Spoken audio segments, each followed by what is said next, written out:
श्री गुरुचरित्र अध्याय 25. ब्राह्मणांचा जयपत्राचा हट्ट. श्री गणेशाय नमः.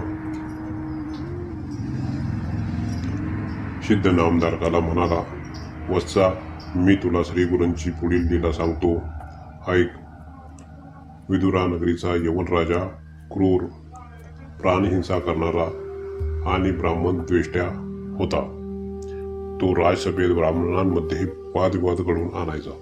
विद्वान ब्राह्मणांना बोलावून मला वेदांचा अर्थ समजावून सांगा, मी तुम्हाला भरपूर द्रव्य देईन असे सांगायचा. त्यांच्यापैकी जे ज्ञानी असायचे ते आम्ही ते वेदज्ञ नाही असे म्हणून निघून जायचे, पण जे लोभी असायचे ते त्या दृष्टापुढे हे वेदपठण करायचे. मग यज्ञकांडाचा अर्थ ऐकून तो म्हणायचा, तुम्ही हिंदू दुसऱ्यांना दोष देता, तुमच्या यज्ञात हत्या चालते. मग आम्ही पशुहिंसा केली तर काय बिघडले? ते ऐकून ब्राह्मण गप्पच बसत. कसे असले तरी तो विद्वानांचा सन्मान करायचा. त्यामुळे वेदशास्त्रात पारंगत असलेले देशोदेशीचे अनेक ब्राह्मण द्रव्य लालसेने त्याच्याकडे यायचे. एकदा 2 ब्राह्मण राजदरबारात आले व म्हणाले, राजा, आम्ही तिन्ही वेद उत्तम जाणतो. वादविवादात आम्हाला जिंकेल असा तोलामोलाचा पंडित अजून तरी भेटलेला नाही. तुमच्या नगरात वा राज्यात कोणी श्रेष्ठ वेदज्ञ असल्यास 4ही वेदांवर चर्चा घडवून आणावी. राजाने नगरातील सर्व विद्वजनांना तत्काळ पाचारण केले व म्हणाला, तुम्ही यांच्याशी चर्चा करा. जे जिंकतील त्यांना मी भरपूर बिदागी देईन.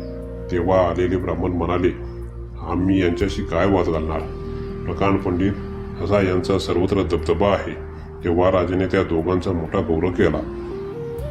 त्यांना ब्रह्मवृंदाचे प्रमुख म्हणून घोषित केले. राजाकडून प्रतिष्ठा मिळाल्याने त्या दोघांना मोठा गर्व झाला. ते राजाला म्हणाले, येथे कोणीही आमच्याशी वाद घालत नाही, मग आमचे श्रेष्ठत्व कसे सिद्ध होणार? आम्ही दिग्विजयासाठी जातो. आम्ही सर्वत्र हिंडून ब्राह्मणांशी वाद घालू. त्यात पराभूत होणारे व वाद न घालता आमचे श्रेष्ठत्व मान्य करणारे अशा सर्व विद्वानांकडून आम्ही जयपत्रे घेऊ. तुम्ही असे अधिकारपत्र आम्हाला द्या. त्यांच्या विनंतीला मान देऊन राजाने तशा आशयाचे राजमुद्रित अधिकारपत्र त्यांना दिले. राजाज्ञेने ते दोन्ही तामसी ब्राह्मण गावोगावी हिंडून जयपत्रे लिहून घेऊ लागले. फिरत फिरत ते दक्षिणेस भीमातीरी वसलेल्या कुमशी गावी आले. तेथे त्रिविक्रम भारतीचे नाव कळले. ते दोघे त्यांच्या भेटीस गेले व म्हणाले, तुम्ही स्वतः त्रिदेव म्हणविता ना? मग आमच्याशी वाद घाला, नाहीतर जयपत्र लिहून द्या. तेव्हा त्रिविक्रम भारती म्हणाला, मी अज्ञानी संन्यासी, भिक्षेवर जगतो. मी वेदज्ञ असतो तर राजाकडून मान मिळवून तुमच्यासारखा ऐश्वर्यात व आरामात राहिलो असतो. तुम्ही खूप थोर आहात, माझ्याशी काय वाद घालता? तेव्हा ब्राह्मणांना राग आला. त्यांनी आपल्याकडील जयपत्रे दाखवली. म्हणाले, त्रिविक्रम भारती, आम्ही थोरच आहोत. तुम्हाला वाद घालायचा नसेल तर जयपत्र लिहून द्या. त्याने ब्राह्मणांना खूप समजावले, पण ते ऐकेनात. त्रिविक्रम भारतीचा नाईलाज झाला. ब्राह्मणांचा अपमान करणाऱ्या आणि ज्ञानमदाने उन्मत्त झालेल्या या ब्राह्मणांना धडा शिकवलाच पाहिजे असा विचार करून तो म्हणाला, द्विजवर्य, माझे गुरु नरसिंह सरस्वती सध्या गाणगापुरास आहेत.